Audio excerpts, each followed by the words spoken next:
প্রাণঘাতী রোগ এইচআইভি বিশ্বজুড়ে বহু মানুষের জীবনে দীর্ঘদিন ধরে এক আশঙ্কার নাম।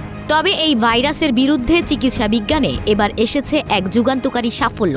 যুক্তরাষ্ট্রের food and drug administration FDA সম্প্রতি অনুমোদন দিয়েছে লেনাক্যাপাভির নামে নতুন একটি ঔষধ, যা ইয়েস্তুগো নামেও পরিচিত।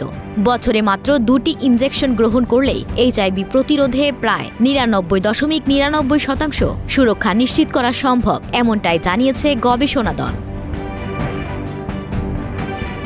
এই ওষুধটি একটি সম্পূর্ণ নতুন শ্রেণীর অ্যান্টিভাইরাল ক্যাপসিড ইনহিবিটর। এটি কাজ করে HIV-1 ভাইরাসের ক্যাপসিড প্রোটিন শেল লক্ষ্য করে, যা ভাইরাসটির জিনগত উপাদানকে রক্ষা করে এবং এটি মানব কোষে প্রবেশ করায়। এই কোষে প্রবেশ এবং ভাইরাসের বংশবৃদ্ধি প্রতিরোধ করতেই লেনাক্যাপাভির সফলভাবে কার্যকর হয়েছে। 2024 সালের বিখ্যাত সাময়িকী সায়েন্স একে বছরের শ্রেষ্ঠ বৈজ্ঞানিক আবিষ্কার হিসেবে স্বীকৃতি দেয়। ওষুধটি মূলত প্রি এক্সপোজার প্রফিল্যান্সিস পদ্ধতির অধীনে কাজ করে, যা HIV নেগেটিভ ব্যক্তিদের সংক্রমণ থেকে সুরক্ষা দেয়। এই যুগান্তকারী আবিষ্কারটির নির্মাতা প্রতিষ্ঠান গিলিয়াড সায়েন্সেস ইতিমধ্যেই ঔষধটি সাশ্রয়ী মূল্যে বিশ্বব্যাপী ছড়িয়ে দিতে উদ্যোগ নিয়েছে।